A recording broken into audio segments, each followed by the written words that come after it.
असं आहे की महायुतीने मला जी संधी दिली, आज मी फॉर्म भरलेला आहे. 20 तारखेला याची निवडणूक होणार आहे.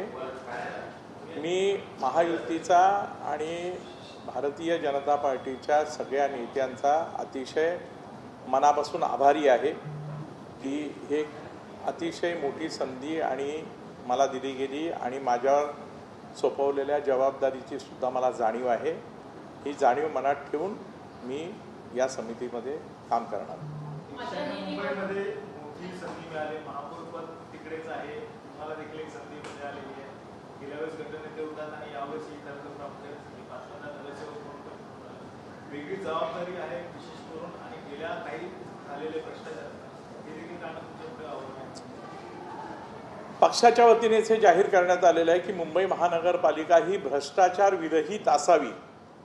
याच्यासाठी पक्षाच्या वतीने आम्ही सगळेजण प्रयत्न करणार आहोत आणि स्थायी समिती हे त्याचं प्रमुख माध्यम आहे. मी तुम्हाला आज या ठिकाणी पक्षाचा एक प्रामाणिक आणि निष्ठावंत कार्यकर्ता म्हणून एकच सांगतो की पक्षाने जे धोरण ठरवलं की मुंबई महानगरपालिका ही भ्रष्टाचार विरहित असावी नव्हे, मुंबई महानगरपालिकेच्या निधीचा विनियोग हा मुंबई परिक्षेत्रामध्ये राहणाऱ्या जनतेच्या हितासाठी व्हावा, याच्यासाठी मी प्रयत्न करणार. गेल्या वेळेचे जे स्थायी समितीचे अध्यक्ष होते त्यांच्या घरी जर बघितलं असेल आपल्याला वेगवेगळ्या कारवाईसाठी देखील सामोरं जायला लागलेलं आणि तुमच्यावर एक वेगळी जबाबदारी आहे आणि भाजपने पहिल्यापासून एक अजेंडा धरला आहे की भ्रष्टाचार मुक्त, मात्र त्या देखील आता तुमच्या सोबत आहे, त्यामुळे कुठेतरी अडचणी. मी तुम्हाला एकच सांगितलं की पक्षाने जी जबाबदारी दिली आहे ती पक्षाचा आदेश प्रमाण मानून मी पार पाडण्याचा प्रयत्न करेन. मात्र बिनविरोध होणारी निवडणूक आता कुठेतरी निवडणुकीला देखील सामोरं जावं लागणार आहे, कारण की ठाकरे गटाकडून देखील आता उमेदवारी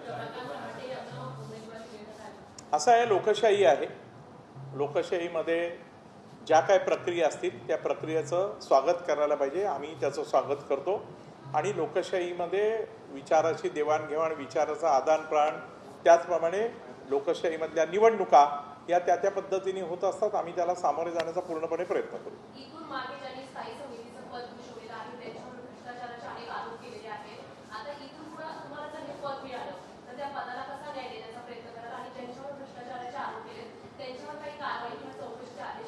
मी तुम्हाला मगाशी सांगितलं की पक्षाने ठरवलेलं आहे की मुंबई महानगरपालिकेत भ्रष्टाचार विरहित अशा प्रकारचा कारभार करायचा.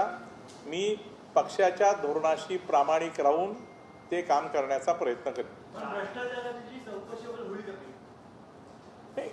असं आहे की ती त्या स्तरावर चालूच आहे. त्या स्तरावर जे काय चालू आहे ते आपल्यालाही माहिती आहे. त्या बाबतीमध्ये आज काही न बोलता मी तुम्हाला एकच सांगतो की भ्रष्टाचार विरहित प्रशासन आणि भ्रष्टाचार विरहित कारभार करण्याचा आम्ही प्रामाणिकपणे प्रयत्न करू. दुसरीकडे ज्या काही वस्तू खरेदी करण्यासाठी मुंबई अध्यक्षाने सरासरी पहिलं पत्र काढलं की जेएम पोर्टलच्या माध्यमातून या सगळ्या खरेदी करण्यात तुमचा मेनू पैसे यामध्ये पण ते पाहायला मिळालं. तुमच्याकडे मोठी जबाबदारी आहे, सगळे प्रस्ताव तुमच्याकडे येतील, त्यामुळे तुम्ही देखील ते आपला करणार आहेत का, ती कशा पद्धतीने करणार? मुंबई भारतीय जनता पक्ष अध्यक्षांनी जी भूमिका घेतलेली आहे त्याचं काटेकोरपणे पालन केलं जाईल.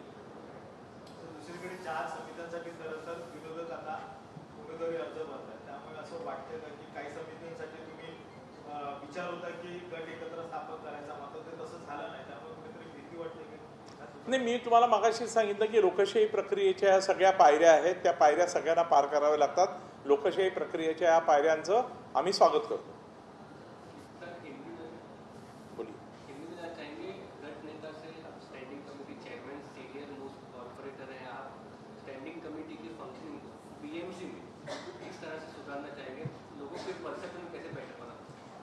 देखिए, मेरे पूरे कार्यकाल में महापौर परिषद का सदस्य के नाते काम किया था. मैं सदन का नेता भी था. मैं स्टैंडिंग कमेटी में लगातार 13 साल सदस्य रह चुका हूँ. तो उस कार्यकाल का जो भी अनुभव है उस अनुभव को ध्यान में रखते हुए मैं आगे का कार्यकाल करूँगा, आगे काम करूँगा. और जैसे मेरे पार्टी ने घोषित किया है कि भ्रष्टाचार विरहित कारभार, भ्रष्टाचार विरहित प्रशासन, ये देने की मेरी पूरी कोशिश रही.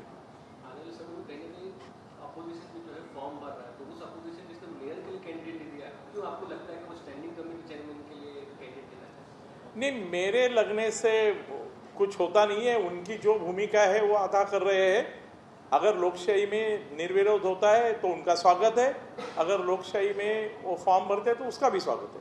पोर्टल से खरीदी क्या सही में आप कह सकते हैं सुधार ला सकती है, पारदर्शिता ला सकती है पीएमसी फंक्शनिंग में बजट्स को लेकर?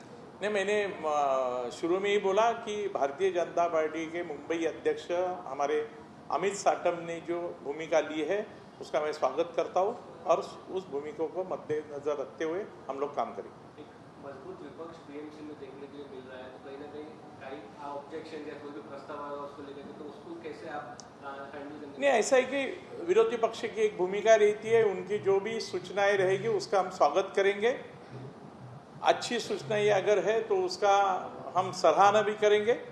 और ऐसा है कि अपोजिशन के नाते ही काम करता है। ऐसा नहीं होता है कि अगर उनका कुछ मुंबई के हित में कुछ प्रस्ताव है तो उसका सभी ने स्वागत करना चाहिए, हम भी करेंगे।